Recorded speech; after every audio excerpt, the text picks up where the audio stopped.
Hello everyone, आज हम electrostatic के लेक्चर 8 में electric potential due to a point charge discuss करेंगे। कैलकुलेट करेंगे कि इलेक्ट्रिक पोटेंशियल एक पॉइंट चार्ज के लिए किसके इक्वल होता है। लास्ट टाइम हमने पढ़ा था कि जो इलेक्ट्रिक पोटेंशियल होता है उसकी जो डेफिनेशन है पोटेंशियल डिफरेंस की, ये work done per unit charge होता है। एक यूनिट चार्ज के ऊपर जितना वर्क डन करना पड़ेगा उसको एक पॉइंट से दूसरे पॉइंट तक लेके जाने के लिए, तो वो उन दो पॉइंट्स के दरमियान में पोटेंशियल डिफरेंस था। और उसके साथ हमने ये भी पढ़ा कि अगर जो पोटेंशियल डिफरेंस है उसका ग्रेडियंट लिया जाए delta V by delta R, ये इक्वल होता है इलेक्ट्रिक फील्ड के। तो पोटेंशियल डिफरेंस, ये दो रिलेशंस हमने लास्ट टाइम पढ़े थे, पोटेंशियल डिफरेंस का और पोटेंशियल ग्रेडियंट का। तो इनको यूज़ करते हुए हम इलेक्ट्रिक पोटेंशियल मालूम करेंगे due to a point charge, एक पॉइंट चार्ज की वजह से। फॉर एग्जांपल जो पॉइंट चार्ज है वो इस जगह पे है और उसके गिर्द इलेक्ट्रिक फील्ड है जो कि रेडियली आउटवर्ड है।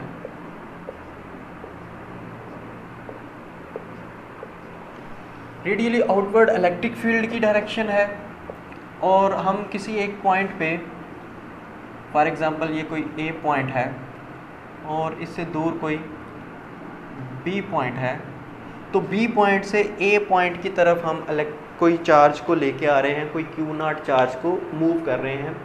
तो जितना हमें वर्क करना पड़ेगा पर यूनिट चार्ज, जो चार्ज होगा, तो वो हमारा पोटेंशियल डिफरेंस कहलाएगा ए और बी पॉइंट के दरमियान। इन दो पॉइंट्स के दरमियान में पोटेंशियल डिफरेंस अगर हमने मालूम करना है तो एक तरह से हमें वर्क डन मालूम करना है। तो जो वर्क डन होगा, वर्क डन किसके इक्वल होगा? तो work done force multiply by distance होता है। आपको पता है कि जो वर्क डन का रिलेशन है वो F डॉट डी होता है। तो ये तो तब अप्लाई करते हैं जब फोर्स कांस्टेंट हो। तो क्या इस केस के अंदर फोर्स कांस्टेंट है? एक यूनिट चार्ज के केस में फोर्स कांस्टेंट नहीं है। फोर्स कांस्टेंट नहीं है, फोर्स वेरिएबल है। जब हम बी पॉइंट से ए पॉइंट की तरफ लेके आएंगे तो यहाँ पे फोर्स कम लगेगी और यहाँ पे फोर्स ज़्यादा लगेगी क्योंकि ये चार्ज के करीब है। तो फोर्स वेरिएबल होगी है। तो वेरिएबल फोर्स की वजह से हम डायरेक्ट वो रिलेशन यूज़ नहीं कर सकते। फोर्स को वेरिएबल है तो हमें स्मॉल पैचेस में डिवाइड करना होगा। तो जो स्मॉल पैच होंगे बी से ए तक के लिए, जो स्मॉल पैच हम बनाएंगे, हर एक स्मॉल पैच के लिए फोर्स ऑलमोस्ट कांस्टेंट होगी। और अगर फोर्स कांस्टेंट होगी तो हम ये रिलेशन यूज़ कर सकेंगे, या हम इलेक्ट्रिक फील्ड उस रिलेशन से मालूम कर सकेंगे delta V by delta R से पोटेंशियल डिफरेंस, और डेल्टा R को मल्टीप्लाई कर देंगे इलेक्ट्रिक फील्ड से। इलेक्ट्रिक फील्ड का रिलेशन क्या होता है? इलेक्ट्रिक फील्ड इक्वल होता है 1/4 pi epsilon not and Q, जो चार्ज Q है डिवाइडेड बाई R स्क्वायर। ये इसका रिलेशन है। अब इसमें R स्क्वायर आता है, R स्क्वायर की टर्म आती है। तो हम जब स्मॉल पैचेस में डिवाइड करेंगे तो उस केस में R स्क्वायर का आंसर किसके इक्वल आएगा, ये हमने मालूम करना है R स्क्वायर का। जब दो पॉइंट्स एक दूसरे के बहुत करीब होते हैं, जब मैं B और A को डिवाइड करूंगा स्मॉल पैचेस में, तो इनके पैच एक दूसरे के बहुत करीब हैं। और जब एक पैच एक पॉइंट दूसरे पॉइंट के बहुत करीब है, फॉर एग्जांपल दो पॉइंट्स एक दूसरे के बहुत करीब होंगे, तो इनका ज्योमेट्रिक मीन और अरिथमेटिक मीन वो दोनों इक्वल होता है। आप इसको कर सकते हैं। अरिथमेटिक मीन जो होता है वो किसी भी दो नंबर्स को ऐड करने से आता है और उसको 2 से डिवाइड करेंगे, और जो ज्योमेट्रिक मीन है वो नंबर्स को ऐड करने की बजाय नंबर्स को मल्टीप्लाई करते हैं और पावर 1/2 लेते हैं। अगर ये दो नंबर्स बहुत करीब करीब के हैं, मीन्स 10.1 है और 10.2 है, तो आप उनका अरिथमेटिक मीन लें और उनका ज्योमेट्रिक मीन लें, वो दोनों इक्वल आएंगे, क्योंकि 10.1 और 10.2 में कोई ख़ास डिफरेंस नहीं है इस वजह से। तो इसका मतलब ये है कि जब हम स्मॉल पैचेस में डिवाइड करेंगे तो किसी भी दो दरमियान में, किसी भी दो पॉइंट्स के दरमियान में जो अरिथमेटिक मीन होगा और जो ज्योमेट्रिक मीन होगा वो ऑलमोस्ट इक्वल होगा। फॉर एग्जांपल इनके दरमियान में कोई दो पॉइंट्स R1 एंड R2 आपने लिए हैं, या A और B आप कह लें, कोई दो नाम दे दें, A या B दे दें, या कोई भी दो नाम दे दें। तो हम कहते हैं कि RA plus RB divide by 2, ये इसका अरिथमेटिक मीन, और ज्योमेट्रिक मीन RA RB की पावर 1/2, ये दोनों इक्वल होंगे। ये मीन कहलाता है। RA और RB का मीन जो कि सेंट्रल पॉइंट है R is equal to RA and RB का होल स्क्वायर 1/2। अब इसका दोनों तरफ स्क्वायर लें तो आर स्क्वायर का आंसर आएगा R A and R B. तो यहाँ से हमें पता चला कि जो आर स्क्वायर इलेक्ट्रिक फील्ड के रिलेशन में है, आर स्क्वायर अगर दो पॉइंट्स के दरमियान डिस्टेंस बहुत कम है तो आर स्क्वायर की जगह पे हम क्या लिखेंगे, R A and R B लिखेंगे।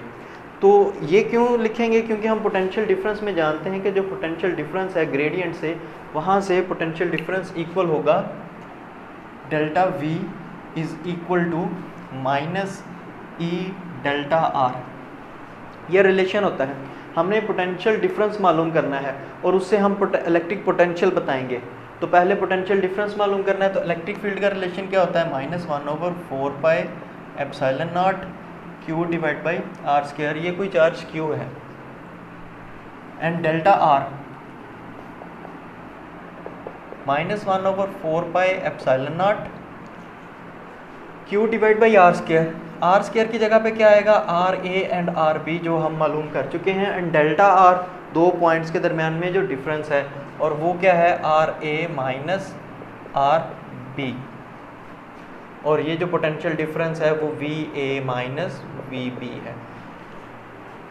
वी ए इस ए वाले पॉइंट का पोटेंशियल है और वी बी बी वाले पॉइंट का पोटेंशियल है। तो जो आर ए और आर बी हैं वो इसके सेंटर से ये डिस्टेंस है आर ए और ये आर बी। हम इस पॉइंट से इस तरफ आ रहे हैं तो R A minus R B, ये हमने डेल्टा आर की वैल्यू पुट की। अब ये R A minus R B इसके अंदर अगर लिखा जाए तो ये आएगा 1/4 pi epsilon not minus and Q into 1/आर ए से कैंसिल होगा, यहाँ बचेगा आर बी माइनस 1/आर ए। माइनस इस ब्रैकेट के अंदर अगर लिखें तो ये दोनों पॉइंट्स की जगह बदल जाएंगी। तो 1/4 pi epsilon not Q into 1/आर ए माइनस 1/आर B, it's a V A minus V B. अब हम कहते हैं कि ये जो बी वाला पॉइंट है ये बहुत दूर है, इन्फिनिट पे है। तो इसका मतलब ये है कि suppose let R B goes to infinite, बहुत दूर है, बी वाला पॉइंट इन्फिनिट पे है। इसका मतलब है इस वाले पॉइंट पे पोटेंशियल क्या होगा, ज़ीरो होगा। तो ये वैल्यू यहाँ पे पुट करें तो V A will be equal to V A minus zero is equal to 1/4 pi epsilon not Q into 1/आर ए माइनस 1/इन्फिनिट। इन्फिनिट से अगर मैं डिवाइड कर दूँ तो इसका मतलब ये होगा 1/इन्फिनिट इज़ ज़ीरो। तो V A is equal to 1/4 pi epsilon not Q into 1/आर ए। दोनों तरफ सब्सक्रिप्ट्स एक जैसे हैं तो ड्रॉप कर दें, तो v will be equal to 1/4 pi epsilon not Q divide by r. तो ये इलेक्ट्रिक पोटेंशियल है किसी एक पॉइंट चार्ज क्यू की वजह से किसी एक डिस्टेंस r पे। यहाँ से किसी भी डिस्टेंस r पे जो इलेक्ट्रिक पोटेंशियल होगा v is equal to 1/4 pi epsilon not Q divide by r होगा। और इसके साथ साथ अगर हम देखना चाहें कि इलेक्ट्रॉन वोल्ट किसे कहते हैं, इलेक्ट्रॉन वोल्ट हमने रिलेशन पढ़ा था इलेक्ट्रिक पोटेंशियल का, पोटेंशियल डिफरेंस का work done per unit charge, और जो वर्क डन होता है वो पोटेंशियल एनर्जी और काइनेटिक एनर्जी के इक्वल होता है। तो अगर हम देखें कि वर्क डन इक्वल है charge multiply by potential difference. अगर हम चार्ज लें 1 इलेक्ट्रॉन के इक्वल और पोटेंशियल डिफरेंस दो प्लेट्स के दरमियान में 1 वोल्ट हो, फिर से चार्ज एक इलेक्ट्रॉन के इक्वल, वो इलेक्ट्रॉन के ऊपर चार्ज, इलेक्ट्रॉन की मैग्नीट्यूड भी वही है और प्रोटॉन के ऊपर चार्ज भी इलेक्ट्रॉन के इक्वल ही है, लेकिन अपोजिट होता है। तो यहाँ पे चार्ज एक इलेक्ट्रॉन के इक्वल और पोटेंशियल डिफरेंस 1 वोल्ट, तो ये कहलाएंगे 1 electron volt work done. Work done means energy, और एनर्जी के यूनिट्स जो हैं वो एक इलेक्ट्रॉन वोल्ट हैं।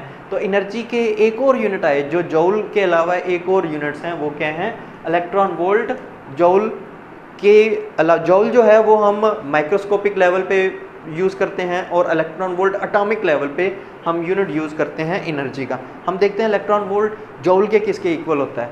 उसके लिए 1 electron volt is equal to, electron की वैल्यू पुट कर दें 1.6 इंटू 10⁻⁻19 कूलम, एंड वोल्ट वैसे ही कूलम वोल्ट जॉल बनाएगा 1.6 इंटू 10⁻19 जॉल, तो ये 1 इलेक्ट्रॉन वोल्ट की वैल्यू है। तो एक इलेक्ट्रॉन वोल्ट इतना छोटा है 10⁻19 जॉल के इक्वल है। और अगर हमें 1 जॉल की वैल्यू चाहिए तो ये सारा नंबर इधर आके डिवाइड हो जाएगा, तो जो 1 जॉल होगा वो इक्वल होगा 1/1.6 into 10⁻19 coulomb and electron volt ऊपर। तो ये इसके साथ डिवाइड करेंगे तो आंसर आएगा 6.25 into 10⁻18 electron volt is equal to 1 joule. तो 1 जॉल इसके इक्वल है 6.25 इंटू 10⁻18 के। एक इलेक्ट्रॉन वोल्ट 1.6 इंटू 10⁻19 जॉल के इक्वल है, जबकि एक जॉल 6.25 इंटू 10⁻18 इलेक्ट्रॉन वोल्ट के इक्वल है। आज के लिए इतना ही, थैंक यू।